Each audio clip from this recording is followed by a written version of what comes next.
ದಯಮಾಡಿ ಶಿಕ್ಷಣ ಸಚಿವರೇ, ಮುಖ್ಯಮಂತ್ರಿಗಳೇ, ವಿದ್ಯಾಮಂತ್ರಿಗಳೇ, ನಿಮ್ಮಲ್ಲಿ ಕೈ ಮುಗಿದು ಬಿಡ್ಕೊಳ್ಳೋದಿಷ್ಟೇ. ಇಡೀ ರಾಜ್ಯದಲ್ಲಿ ಶಾಲಾ ಕಾಲೇಜುಗಳನ್ನು ತೆರೆಯೋದಕ್ಕೆ ಅವಕಾಶ ಮಾಡಿಕೊಡಿ. 5 ಲಕ್ಷ ಕುಟುಂಬಗಳು ಬೀದಿಗೆ ಬಂದಿದ್ದಾವೆ.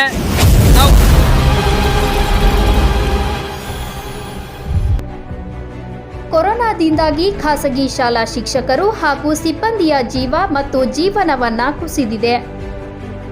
ಖಾಸಗಿ ಶಾಲಾ ಶಿಕ್ಷಕರು ಜೀವಂತ ಶವಗಳಾಗಿದ್ದೇವೆ.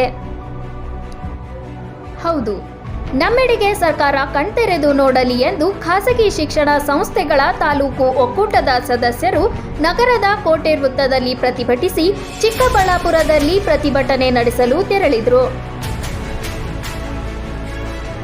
ಕ್ರೆಸೆಂಟ್ ಶಾಲೆಯ ತಮೀಮ್ ಅನ್ಸಾರಿ ಮತ್ತು ಎನ್ಆರ್ಇಟಿ ವಿದ್ಯಾಸಂಸ್ಥೆಯ ಶ್ರೀರಾಮರೆಡ್ಡಿ ಮಾತನಾಡಿ, ಸರ್ಕಾರ ಖಾಸಗಿ ಶಾಲಾ ಶಿಕ್ಷಕರ ಬಗ್ಗೆ ಮಲತಾಯಿ ಧೋರಣೆಯನ್ನ ಅನುಸರಿಸುತ್ತಿದೆ.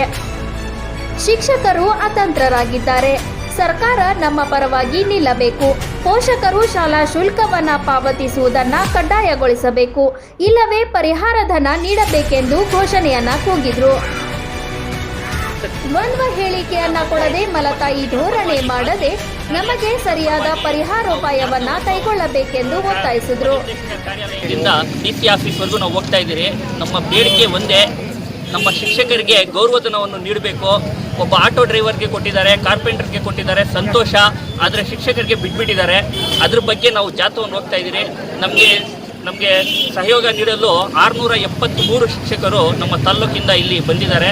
ಅಲ್ಲಿ ಸಾವಿರಾರು ಜನ ಅಲ್ಲಿ ಸೇರ್ತಾ ಇದ್ದಾರೆ ಚಿಕ್ಕಬಳ್ಳಾಪುರದಲ್ಲಿ. ಅಲ್ಲಿಂದ ನಾವು ಒಂದು ಜಾಥಾ ಮುಖಾಂತರ ನಾವು ಡಿ ಸಿ ಆಫೀಸ್ಗೆ ಮನವಿ ಕೊಡ್ತೀರಿ. ಸರ್ಕಾರ ನಮ್ಮ ಶಿಕ್ಷಕರ, ಖಾಸಗಿ ಶಾಲೆ ಶಿಕ್ಷಕರ ಬಗ್ಗೆ ಮಲತಾಯಿ ಧೋರಣೆಯನ್ನು ನೀಡ್ತಾ ಇದ್ದಾರೆ. ಇದ್ರ ಬಗ್ಗೆ ನಾವು ಒಂದು ಪ್ರತಿಭಟನೆ ಮಾಡಿ ನಮ್ಮ ಆಕ್ರೋಶವನ್ನು ವ್ಯಕ್ತಪಡಿಸ್ತಾ ಇದ್ದೀವಿ. ಡಾಲ್ಫಿನ್ ವಿದ್ಯಾಸಂಸ್ಥೆಯ ಎ ನಾಗರಾಜು, ಮಹಾದೇವ್, ಗೋಪಿನಾಥ್, ವಿಸ್ಡಮ್ ನಾಗರಾಜು, ಮಂಜುನಾಥ್, ಮಹೇಶ್, ಶಾಂತರಾಜು, ತಾಲೂಕಿನ ಖಾಸಗಿ ಶಾಲೆಯ 673 ಶಿಕ್ಷಕರು ಭಾಗಿಯಾಗಿದ್ದರು. ವರದಿ ಲೋಕೇಶ್ ಶಿಡ್ಲಘಟ್ಟ.